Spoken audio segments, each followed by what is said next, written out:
사도신경으로 신앙 고백하십니다. 나는 전능하신 아버지 하나님 천지의 창조주를 믿습니다. 나는 그의 유일하신 아들 우리 주 예수 그리스도를 믿습니다.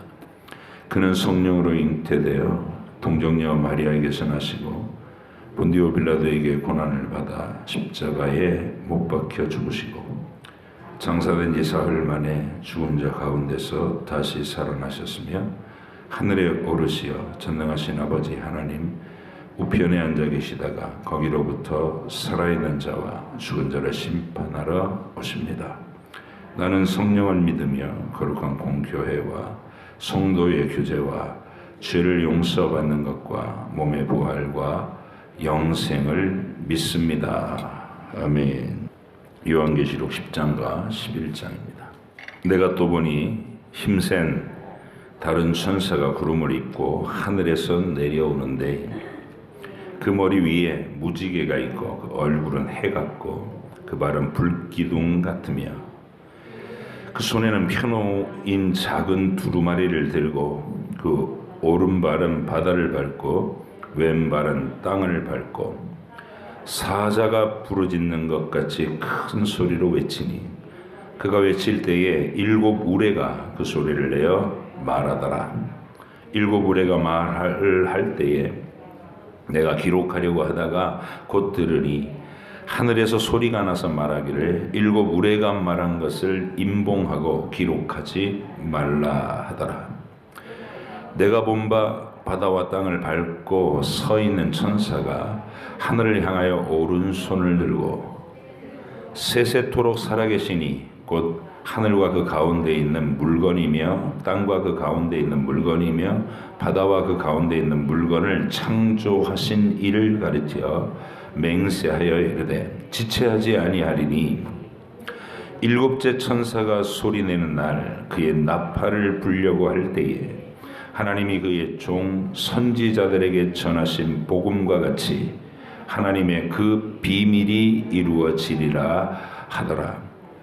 하늘에서 나서 내게 들리던 음성이 또 내게 말하여 이르되 네가 가서 바다와 땅을 밟고 서 있는 천사의 손에 펴놓인 두루마리를 가지라 하기로 내가 천사에게 나아가 작은 두루마리를 달라 한즉 천사가 이르되 갖다 먹어버리라. 내 배에는 쓰나 내 입에는 꿀같이 달리라 하거늘 내가 천사의 손에서 작은 두루마리를 갖다 먹어버리니 내 입에는 꿀같이 다나 먹은 후에 내 배에서는 쓰게 되더라.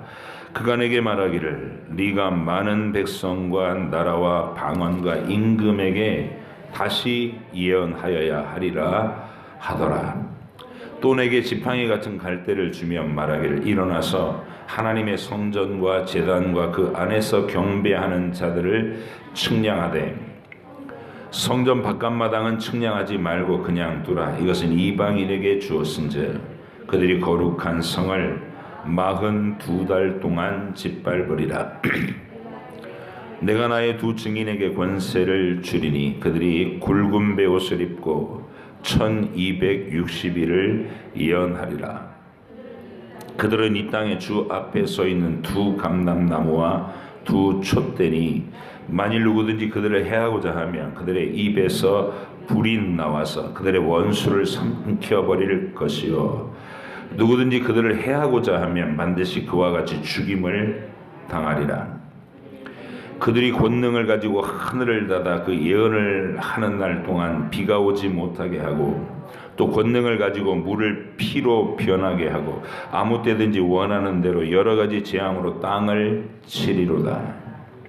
그들이 그 증언을 마칠 때에 무적행으로부터 올라오는 짐승이 그들과 더불어 전쟁을 일으켜 그들을 이기고 그들을 죽일 터인즉 그들의 시체가 큰 성 길에 있으리니 그 성은 영적으로 하면 소돔이라고도 하고 애굽이라고도 하니 곧 그들의 주께서 십자가에 못 박히신 곳이라. 백성들과 족속과 방언과 나라 중에서 사람들이 그 시체를 사흘 반 동안을 보며 무덤에 장사하지 못하게 하리로다. 이 두 선지자가 땅에 사는 자들을 괴롭게 한 거로 땅에 사는 자들이 그들의 죽음을 즐거워하고 기뻐하여 서로 예물을 보내리라 하더라. 3일 반 후에 하나님께로부터 생기가 그들 속에 들어가매 그들이 발로 일어서니 구경하는 자들이 크게 두려워하더라. 하늘로부터 큰 음성이 있어 이리로 올라오라 함을 그들이 듣고 구름을 타고 하늘로 올라가니 그들의 원수들도 구경하더라. 그때 큰 지진이 나서 성 10분의 1이 무너지고 지진에 죽은 사람이 7천이라. 그 남은 자들이 두려워하여 영광을 하늘의 하나님께 돌리더라. 둘째 화는 지나갔으나 보라 셋째 화가 속히 이르는도다. 일곱째 천사가 나팔을 불매 하늘에 큰 음성들이 나서 이르되 세상 나라와 우리 주와 그의 그리스도의 나라가 되어 그가 세세토록 왕노로 타시리로다 하니 하나님 앞에서 자기 보좌에 앉아있던 24장로가 엎드려 얼굴을 땅에 대고 하나님께 경배하여 이르되 감사하옵나니 옛적에도 계셨고 지금도 계신 주 하나님 곧 전능하신 이여 친히 큰 권능을 잡으시고 왕노로 타시도다. 이방들이 분노하며 주의 진노가 내려 죽은 자를 심판하시며 종 선지자들과 성도들과 또 작은 자든지 큰 자든지 주의 이름을 경외하는 자들에게 상 주시며 또 땅을 망하게 하는 자들을 멸망시킬 때로소이다 하더라. 이에 하늘에 있는 하나님의 성전이 열리니 성전 안에 하나님의 언약궤가 보이며 또 번개와 음성들과 우레와 지진과 큰 우박이 있더라. 아멘. 기도하겠습니다. 하나님 아버지, 하나님 안에 감춰 있던 비밀의 경륜이 하나하나 그 실체를 드러내는 현장에서 요한은 답답함으로 울며 통곡했던 그 시간을 지나 이제 하나님의 아들 예수 그리스도의 성육신과 십자가와 부활과 이 모든 이루신 큰 구원의 사건들로 인해 흑암의 우주에 사망의 인류의 역사에 큰 희망의 서광이 비치는 것을 눈으로 보는 줄 압니다. 하나님, 우리들도 우리의 존재를 이유를 모르고 또 우리 안에 들어있는 죄의 참상들의 이유를 모르는 인류 가운데서 하나님의 말씀의 빛을 받고 내가 왜 여기 있는지, 왜 우리의 모습은 이런지, 우리가 어디로 가야 하는지, 우리를 구원해내시는 하나님의 능력은 무엇인지 진리를 깨닫는 자리에서 인생을 살아가게 하시니 감사합니다. 소중한 교회 요한계시록 이 특별 새벽 기도회가 해가 거듭할수록 우리 성도들 한 사람 한 사람이 하나님의 비밀을 더 확실히 깨달아 자신들의 인생을 하나님께로 온전하게 돌려드리고 주께서 뜻하신 바를 이루는 인생 살도록 우리의 삶의 걸음을 인도하는 지혜가 되게 하시고 충만한 확신이 되게 하시고 또 세상을 이기는 능력이 되게 하여 주옵소서. 감사드리며 예수님의 이름으로 기도하옵나이다. 아멘. 예. 하나님을 믿는 백성들이 잡혀가서 고문당하고 죽임을 당하는 현실, 어둡고 절망스럽죠. 과연 이 세월이 얼마나 계속될 것이냐. 우리가 코로나 3년 정도 겪는데도 뭐 끝도 없는 것 같잖아요. 3년, 겨우 3년. 근데 초대교회 박해는 300년 동안이었죠. 300년 동안. 로마의 조직적인 박해. 시시한 세력이 아니고 거대한 세력이잖아요. 인류 역사를 완전히 장악했던 천년의 제국. 그 로마가 조직적으로 박해한 세월이 300년.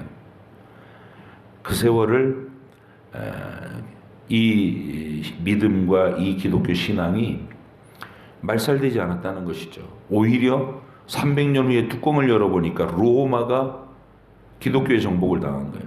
안 믿는 사람이 없어. 그렇게 박해를 했는데도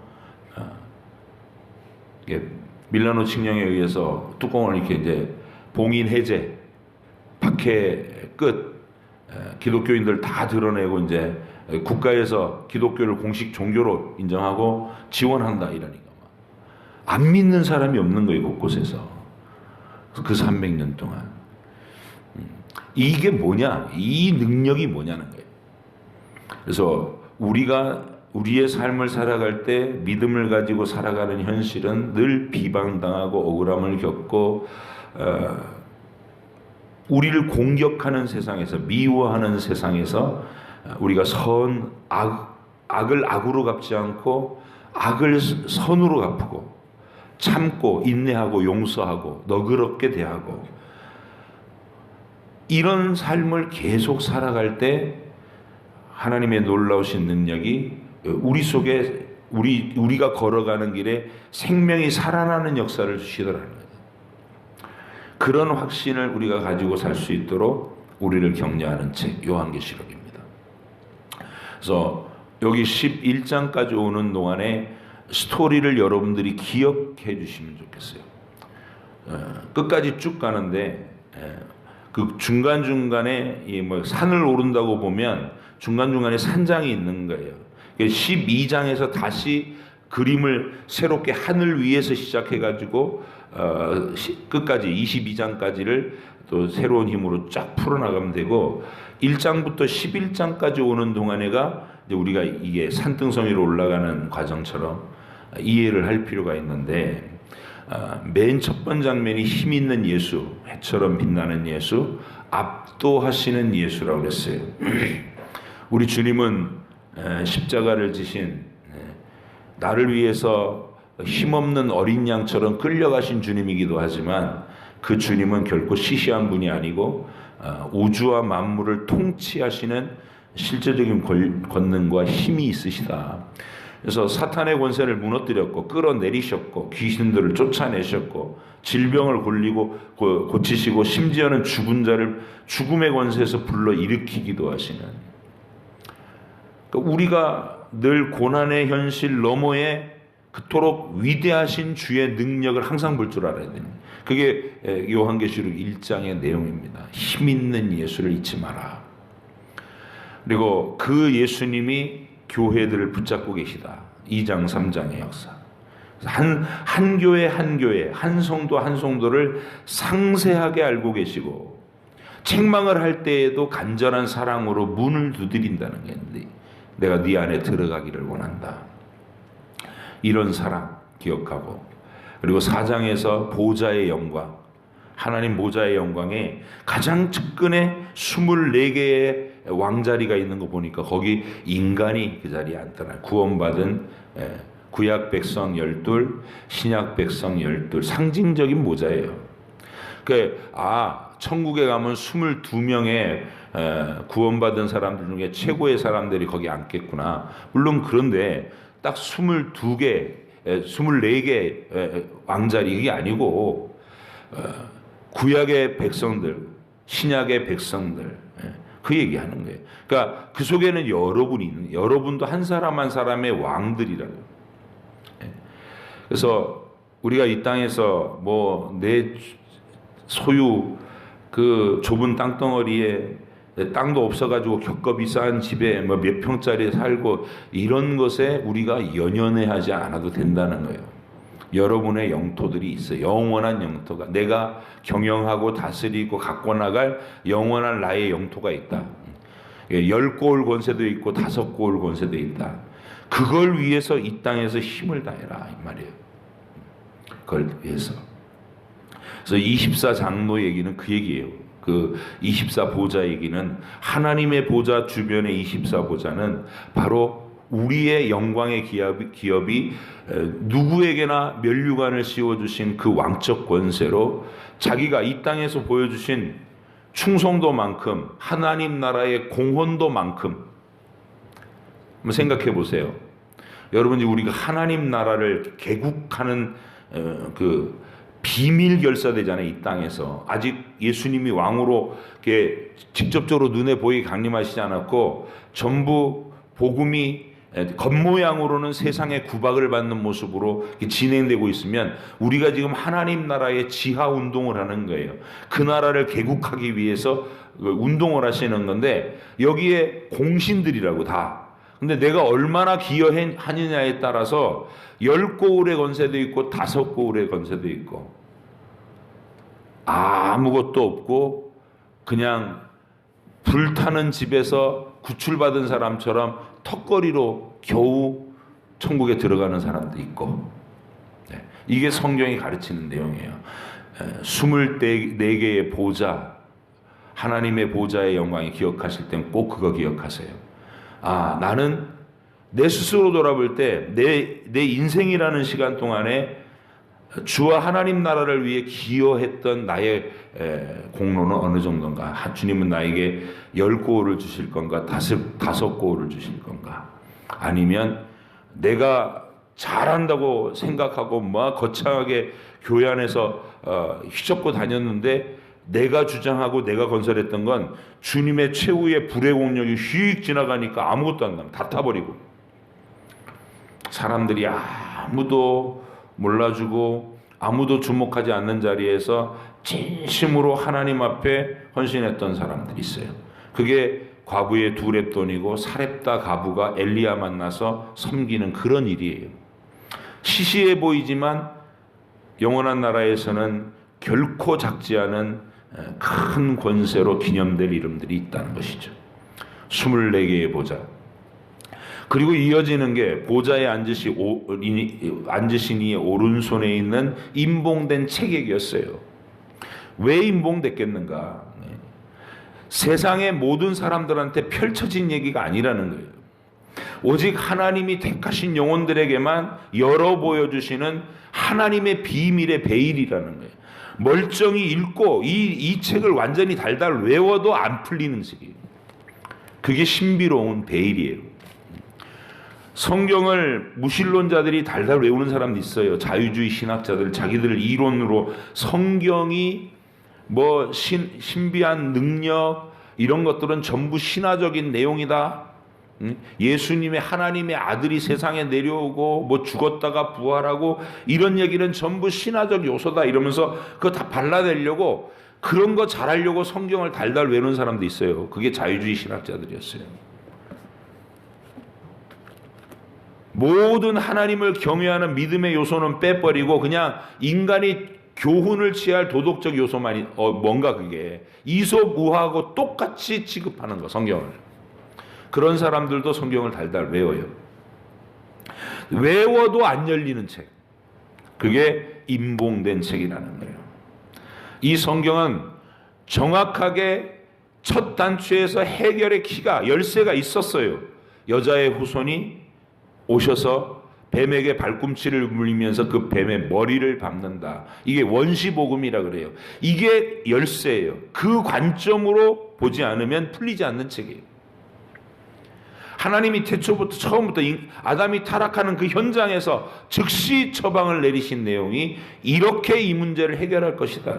예수님이 고난의 죽음을 당하고 그리고 그 고난과 희생을 통해 자기 희생을 통해 우리를 사랑한 그 큰 사랑으로 인해 마귀의 머리를 밟아버리는 것. 그게 우주의 이 타락, 저주와 진노, 사망의 진노 아래 놓이게 된 이 어마어마한 고통과 비참함 속에서 건져 올릴 하나님의 위대한 비밀이다 이 말이죠. 그래서 아무도 펴거나 보거나 할 자가 없었을 때 요한이 울었다 그러는데 그때 울고 있는 요한에게 이렇게 얘기해요. 유다 지파의 사자 다윗의 뿌리가 이겼으니 울지 마라. 그가 책을 떼기에 합당하시도다. 임봉을 떼기에 합당하시도다. 그리고 임봉을 떼봤더니 뗀 얘기가 하나님의 택하신 구원받은 백성도 동일하게 그 구원의 주님이 걸어가시는 길처럼 믿음을 지키기 위해서 이 땅에서 고난과 핍박과 죽임을 당하는 역사가 전개된다는 거예요.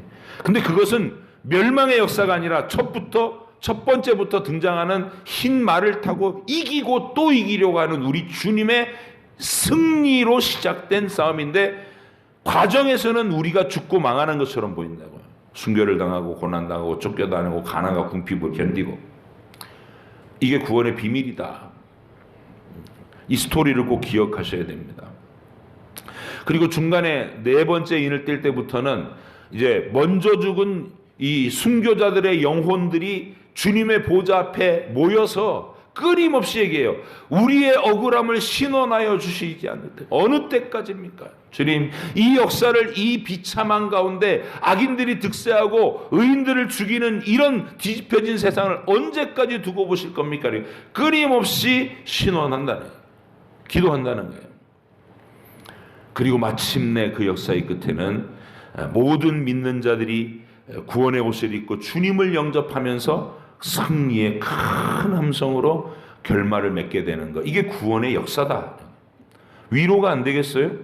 내가 감옥 속에 앉아서도 이 메시지와 이 비밀을 알게 되면 위로가 되는 거예요. 아, 우리가 지금은 죽임을 당하는 것 같아도 이 처음부터 승리고 마지막도 승리구나. 견뎌야 하는 것이구나. 깨닫게 되는 것이죠. 그리고 우리가 어제 읽은 내용은 그러면 세상은 그냥 그렇게 내버려둔 채로 하나님이 무기력하게 속수무책으로 그냥 손 놓고 계시냐? 아니라는 거예요. 주님께서는 최후의 심판으로 이 세상을 바로잡기 이전에도 매 순간마다 창궐한 악에 대해서 징계의 경고의 나팔로 심판을 내리신다는 거예요. 이 땅에 있는 죽음과 이 땅에 있는 재난과 이 땅에 있는 전쟁과 이 모든 것은 일종의 매 시대마다의 하나님의 국지적인 심판이라는 겁니다. 인간이 육체적으로 한정된 생명을 갖는 거, 한없이 오래 살지 않는 거, 누구나 다 막 온 세상을 거머쥐었다고 휘두르는 권력자들도 우리가 딱 가만히 보면은 뭐 80, 90 넘어가면 속절없이 쪼그라드는 거 보이잖아요. 그죠? 그 권세를 휘두르던 사람들 쩌렁쩌렁하게. 그런데 그들도 속절없이 쪼그라들고 마지막은 죽음의 권세 앞에 서는 거예요. 이게 하나님이 보여주신 아담이 하나님을 거절하고 배반하는 것으로 선택했던 그 죄의 결과가 우리에게 그렇게 1차적인 징계로 우리가 한없이 교만하지 못하도록 세력을 꺾어 놓으시는 한계를 정해 놓으신다는 것이죠. 그리고 번성함을 자랑하고 막 자기들의 번영을 자랑하는 인류의 교만을 하나님은 곳곳에서 한 번씩 흔드시는 거예요. 하나님이 한 번 흔드시면 그렇게 자랑 삼아 쌓아 올렸던 바벨탑이 무너지는 거예요. 속절없이. 그 얘기를 하는 게 나팔소리입니다. 첫째 나팔을 보니까 땅이 해를 받고, 둘째 나팔을 보니까 강물이 해를 받고, 셋째 나팔은 바다가, 그리고 넷째 나팔, 다섯째 나팔부터는 인간의 정신세계를 막 장악하고 휘두를 귀신의 영들이 지옥의 무저갱에서 올라오게 해서, 그래서 인류가 전쟁의 막 상황에 휘말려 들어가고 이 얘기를 하는 거예요. 어제까지는 이제 이 인간의 역사의 경륜이 그렇게 펼쳐진다. 구원의 역사는 우리가 지는 것처럼, 우리가 죽임을 당하는 것처럼 보여도 궁극적인 승리 우리고, 세상은 끊임없이 하나님의 경고의 나팔 소리를 듣는다. 여기는 흔들리는 땅이며 여기는 불태워질 땅이며 너희가 여기에 터를 닫고 집을 지어서는 안 되는 땅이다. 내 백성아, 거기다 마음을 두지 말고 거기서 속히 나와라. 이게 그 스토리가 느껴지시나요? 얼마나 논리 정연하고 꼭 해야 될 얘기를 지금 전개되고 있는지를 들으셔야 돼요. 그런 다음에 오늘 10장 11장은 이런 얘기입니다. 그 세상 속에서 내 백성이 믿음을 잃지 않고 용기를 잃지 않고 살아가려면 어떻게 해야 되는 것이냐, 그 얘기를 하시는 거예요. 거기에 하늘과 땅을 밟고 서 있는 그 천사가 오른손에 또 작은 책 하나를 들고 있는 이 천사가 굉장히 영광스러운 모습으로 임재하는 거예요. 10장 천사, 내가 보니 힘센 다른 천사가 구름을 입고 하늘에서 내려옵니다. 그 머리 위에 무지개가 있고 얼굴은 해 같고 그 그 발은 불기둥 같으며 그 손에 펴놓인 작은 두루마리를 들고 오른발은 바다를 밟고 왼발은 땅을 밟고 사자가 부르짖는 것 같이 큰 소리로 외치네. 여러분, 하나님의 말씀이라고 하는 이 위대한 유산을 우리에게 전달하는 것, 이것만큼 이 세상에서 크고 위대한 일이 없다라는 것을 이렇게 표현하는 거예요. 가장 강력한 천사의 모습으로 내려와서 우리에게 이 말씀을, 책을, 두루마리를 제시하는 거예요. 우리 주님의 모습이기도 했고, 해처럼 빛나고 불기둥 같은 주님의 모습이 이랬잖아요. 그분이 작은 두루마리를 이렇게 넘기는데 일곱 우레가 막 우는 소리, 그 앞으로 장차될 일과 세밀한 다른 하나님의 계획은 일정 부분은 베일에 가려놓은 게 있다는 거예요. 기록하지 마라. 기록하지 마라. 앞으로 장차 우리가 어떻게 천국 생활을 어떤 식으로 구체적으로 할 건지에 대한 얘기는 베일에 가렸어요. 사도 바울도 보고 나서 구체적으로 하나하나 말하지 않았어요. 비밀이다, 이거. 아직 드러나지 않았다. 알려고 하지 마라, 그런 일은. 우리 주님이 해주신 몇 가지 힌트가 있어요. 부활하신 내 몸과 같을 것이다. 그리고 그 부활하신 몸을 보니까 잠겨진 방문, 꽁꽁 걸어 잠근 방문을 벽으로 가로막힌 그 공간에 훅 나타나셨어요. 네. 너희가 평안하냐? 그 부활을 증거하고 나서 일반적인 상식으로는 꽁꽁 걸어 잠근 문 안으로 누군가 훅 나타났다면 유령이다 이렇게 되잖아요. 실체가 없는 환상인가 이렇게. 주님이 나 환상 아니다. 만져봐라. 만져봐라. 못에 찔린 상처도 있고 창자국도 있다. 만져봐라. 의심하지 말고. 그런데 분명히 만져지는 실체인데 공간의 지배를 받지 않고 또 훅 사라지셔요. 우리가 그와 같을 것이다. 시간과 공간의 제약을 뛰어넘는 부활의 몸을, 신비로운 몸을, 원하는 곳으로 마음먹으면 어디든지 우주 밖으로도 갈 수 있는 그런 자유가 우리에게 주어질 것이다. 이런 거는 지금 열려 있어요. 이렇게 문틈 사이로 살짝은 천국이 공개되어 있는데 구체적으로 어떻게 살 것인가? 거긴 남자와 여자 다시 결혼하고 뭐 시집가고 장가가고 이런 건 없다. 우리 주님이 친히 말씀하셨어요. 그러니까 그 정도로 가지고서 천국을 이해하면 돼요. 나머지는 비밀의 베일에 감춰놨다. 일곱 우레가 우는 소리를 기록하지 마라. 아직 베일에 드러나지 않게 해라. 근데 이미 드러난 두루마리가 있다고요. 우리가 지금 나눈 이 얘기들, 창세기로부터 유다서까지 하나님의 구원의 경륜을 상세하게 풀어서 쓴 이 두루마리가 있다고요. 그거를 받아 먹어라. 그러십니다. 받아 먹어라. 여러분, 오늘 여러분이 이 명령에 순종하기 위해서 여기 있는 거예요. 받아 먹어라.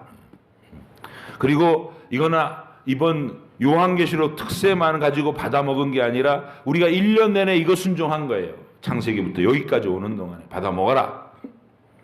입에는 달아요. 배에 들어가면 써요. 무슨 얘기냐? 성경을 안다고 하는 것은 그 자체의 기쁨이 있어요.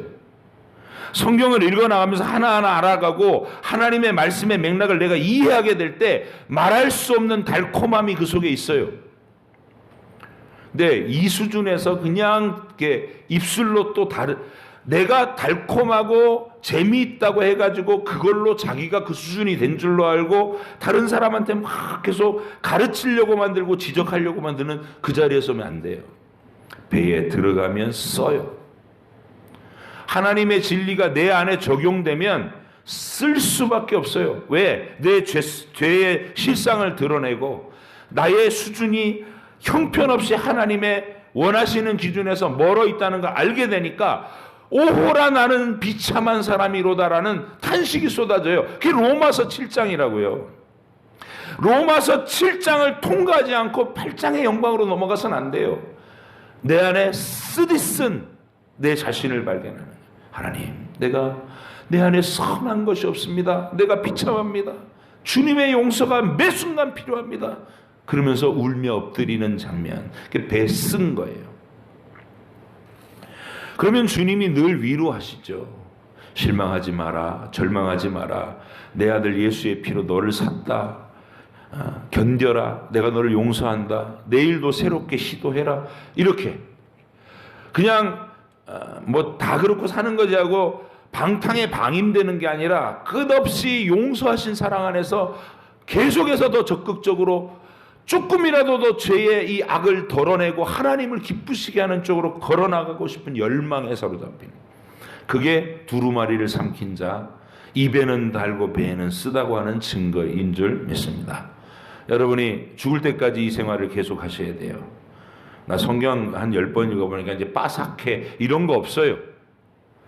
매 순간 새로 읽고 그 오솔길을 걸어 나갈 때마다 성령께서 다시 조명시켜 주시고 다시 깨닫게 하시는 그날의 음성이 있다고요.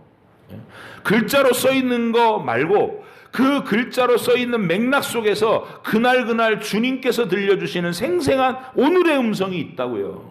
그걸 들으셔야 돼요. 요한복음 이 계시록 10장은 바로 그 말씀 두루마리를 먹는 생활입니다. 그 다음에 말씀 먹고 나서 뭐 하느냐? 두 증인이 되는 거예요. 11장은 두 증인 얘기입니다. 근데 두 증인 얘기할 때 여러분 드디어 이제 요한계시록에서 사람들이 복잡하게 풀기 시작하는 그 얘기, 42달 얘기, 1260일 얘기, 3년 6개월 얘기, 한때 두때 반때라는 얘기, 이거 전부 요한계시록에서 얘기하는 이 하나님의 진리의 복음이 강력하게 어둠의 세력에 선포되는 그 기간을 얘기하는데, 그 왜 하필이면 3년 6개월이고 42달이면 몇 년이에요? 3년이면 36개월이잖아요. 거기다 6개월 더하면 42달이에요. 그러니까 3년 반 얘기예요, 전부 다. 한때, 두때, 반때. 뭐예요? 이것도 3년이잖아요. 한때, 두때, 반때. 3년. 1260일. 이것도 3년 반을 날짜로 계산하면 이게 나오는 거예요. 전부 3년 반 얘기인데 왜 3년 반입니까?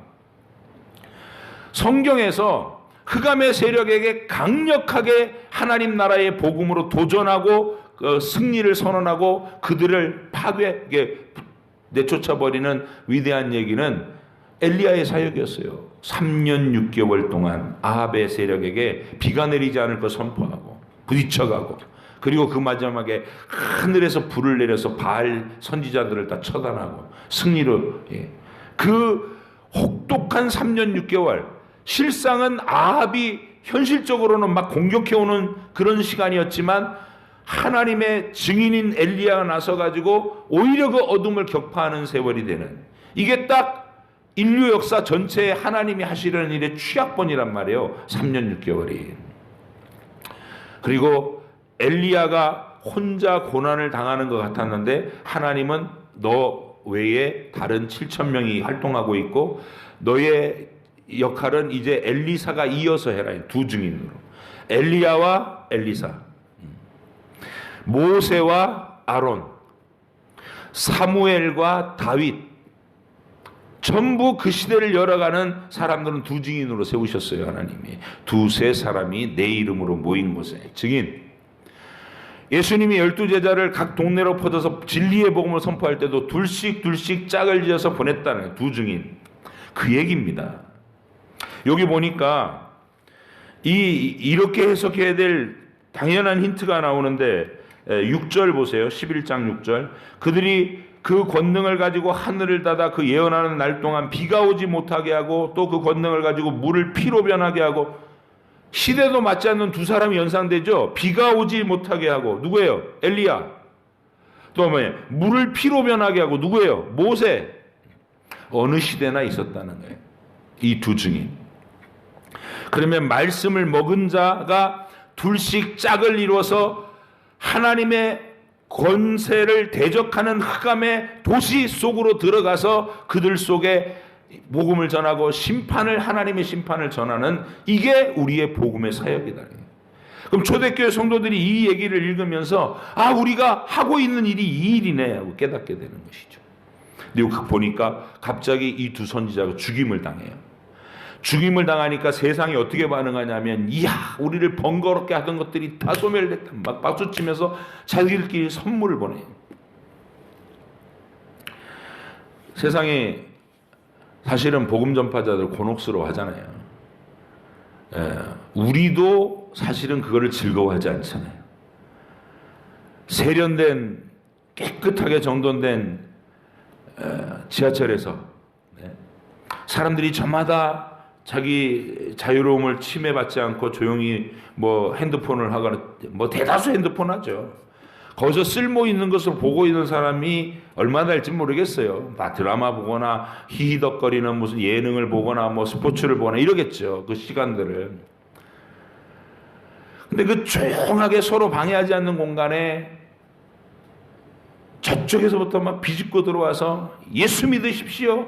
예수 믿으십시오. 이러면 전부 다 우리 믿는 사람도 막 얼굴이 화끈거리고 야 이거 너무 무리한 거 아니야? 막 이런 생각도 들고.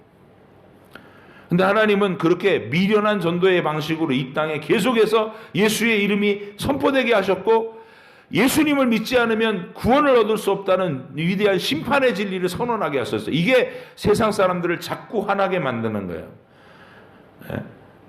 불교인들처럼 절간으로 들어가서 조용하게 그냥 지 혼자 믿고 돈을 얼마나 갖다 바치든지 지 혼자 우리한테 뭐 믿으라든지 말라든지 이런 소리 안 하고 확성기로 뭐 예수 전당 뭐 이런 얘기 안 하고 그냥 조용히 산속에 들어가 있으면 아무도 안 미워해요. 근데 우리는 거리에서 두 증인으로 이 하나님의 진리를 선포하니까 세상이 미워하는 거예요. 그래서 교회가 말살되고 교회가 널브러진 시체로 누워있으면 박수쳐요 세상. 이야 드디어 우리가 막 해냈다. 이게 문화혁명 때 모택동이 한 짓입니다. 그게 기독교 세력 교회를 다 폐쇄시키고 선교사들 다 추방하고 믿는 사람들은 다 위협해서 못 믿게 하고 격렬한 박해. 그리고 그 일이 성공하면 막 박수치는 거예요. 우리가 성공했다 죽였다. 그러나 웬걸 하나님의 두 증인은 죽은 법이 없어요. 3일 반 동안 3일 반 후에 3년 반 3일 반 같은 맥락으로 주님이 지금 하는 거예요. 3일 반 후에 그들이 두 발로 구경하는 자들 앞에 뻘떡 일어서요. 그리고 최후에는 영광의 주님께로 이끌려 올라가요. 그걸 전부 구경하는 거예요. 우리가 마지막에 어떻게 되고 후련히 변화해서 주님을 맞이할 거라고. 주님이 오시는 시간에 우리가 이 땅에 있다면 죽었던 자들도 무덤에서 살아나고 그 영광을 세상이 구경하더라 이 말이에요. 여러분 문화혁명 이후에 중국에는 교회가 성도가 발붙일 줄 못할 줄 알았어요. 그런데 1990년대 이후에 뚜껑을 열어보니까 이제 그들이 또 공산주의 사상과 그 경영을 가지고는 스스로 망하니까 개혁 개방을 또 해갖고 시장을 열기 시작했죠. 그래서 어쩔 수 없이 개방이 될 수밖에 없는데 나중에 뚜껑을 열고 보니까 그렇게 철저하게 박해를 했는데 7,000명도 안 남을 줄 알았던 그 인원이 7천만 명으로 불어났어요. 1억 명이나 되는 기독교 신자가 그 문화혁명의 모진 박해의 기간에 이미 형성돼 있었더라고. 로마 시대하고 똑같아요. 박해를 했는데 내부적으로는 오히려 그 복음의 강력한 생명력과 사랑의 힘이 어둠과 절망의 억압을 이겨내고 중국인들의 마음속에 번져 들어갔다고요. 이게 중국 지하교의 얘기입니다. 두 증인의 역사는 망하지 않습니다. 아무리 혹독한 세월 속에서도 복음을 가지고 세상 속에 우리가 두 증인으로 살라고 하면 그곳에는 생명의 힘이 있고 여러분 가정을 행복하게 변화시키는 능력이 있습니다. 이 증인으로 살아가시기 바랍니다. 기도하겠습니다. 하나님 아버지 감사합니다. 주님께서 우리에게 진리를 먹고 진리의 두루마리를 먹고 그것을 세상에 선포하는 증인으로 살도록 오늘도 초대하십니다. 혹독한 세월 3년 6개월이 우리를 죽이고 멸절했다고 박수치던 그 세월이 오히려 우리가 벌떡 일어나서 위대한 승리를 선언하는 은혜의 시간이 될 줄로 믿습니다. 오늘도 그 확신을 가지고 복음 안에 거하는 저희들이 되게 해 주시옵소서. 감사드리며 예수님의 이름으로 기도합니다. 아멘. 하늘에 계신 우리 아버지 이름을 거룩하게 하시며 아버지의 나라가 오게 하시며 아버지의 뜻이 하늘에서와 같이 땅에서도 이루어지게 하소서. 오늘 우리에게 일용할 양식을 주시고 우리가 우리에게 잘못한 사람을 용서하여 준 것 같이 우리 죄를 용서하여 주시고 우리를 시험에 빠지지 않게 하시고 악에서 구하소서. 나라와 권능과 영광이 영원히 아버지의 것입니다. 아멘.